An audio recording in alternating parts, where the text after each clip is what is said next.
runners head to the track or hit the trail when training for a marathon, but how about the ice cream shop? Local athlete Bobby Bostic is one of 4 Americans running a marathon at the North Pole April 7th. He joins us live from our San Francisco bureau this morning. Thanks for joining us. Good morning. So you really use an ice cream shop in Oakland to get ready? I am actually going to be over at Fenton's this weekend, hopefully, spending some time in their deep freeze. It's the only place in the Bay Area where I can get anywhere close to the negative 30 degrees it'll be at the North Pole. Oh my gosh, it'd be hard not to eat it though. You know, give yourself a little energy. Well, you know. That's why I'm not a marathoner, right? That's right. So what possessed you to even try this one? Well, every year I do I guess some people would call it crazy events for charity. I've been involved with an organization called the Challenged Athletes Foundation for the past 9 years. And every year I do a solo, unaided, usually an endurance event, usually around running, where I take off and run 50, 60 miles by myself, and I get sponsorship and raise money on their behalf. Over the past 8 years, I've raised over $500,000 for the foundation, and my goal this year through the North Pole Marathon is bring in another $250,000. Wow, good for you. How exciting. What is it really like to run in some of those temperatures, as low as 20 degrees, 30 degrees below zero? You know, I think it's something I have yet to experience. You know, not a lot of people have been to the North Pole, let alone run at it, so there isn't a lot of research out there.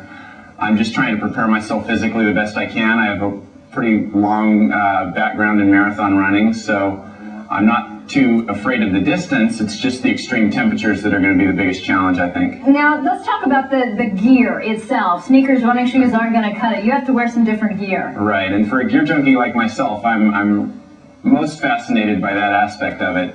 You know, there's a lot of Gore-Tex. Obviously, the most important thing is keeping yourself warm, but you don't have to wear nearly the attire that you'd think. You're not going to be dressed like Kenny from South Park, head to toe.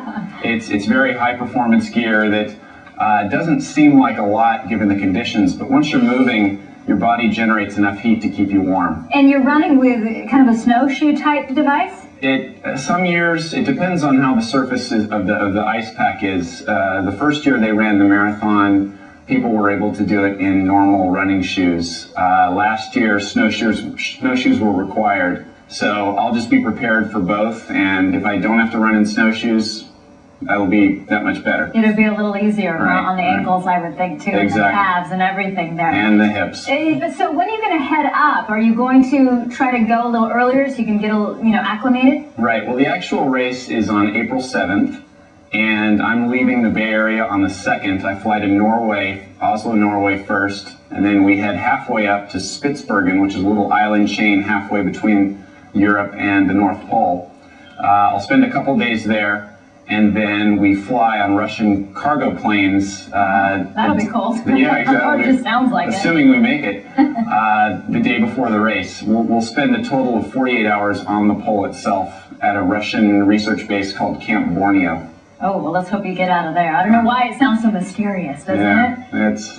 That's why you pay the money. There you go. Well, how'd you find out about the race in the first place? I know you've done a lot of different challenges you mentioned. Right. Last year, every year I'm always looking for something kind of crazy to do. Last year I ran 135 miles through Death Valley in the Badwater Ultra Marathon, and a friend sent me a link to a website that was giving away an entry to this race. It's normally about a $15,000 endeavor to do, but this website, yourrunning.com, was giving away an entry. I entered and I actually won the spot, and in return for the spot I'm blogging about my daily training, what I'm thinking, what I'm buying, everything. So if anybody wants to tune in, www.yourrunning.com is where you can read about my adventure. Well, definitely, and we're going to check in with you after the adventure and see how it all goes. We wish you the best of luck, Bobby. Thank you very much. I'm glad you get to do. I don't know who would pay $15,000 to do it. Well, the way I see it, there are very few chances in life to go see the North Pole, and even if the marathon really sucks, at least I've been to the North Pole. Stay warm. Stay warm. Thanks so much. Thank you very much. Take care. You too. Easy to remember that website. You're running. I'm not running. You're running. I'm not going anywhere. Yeah.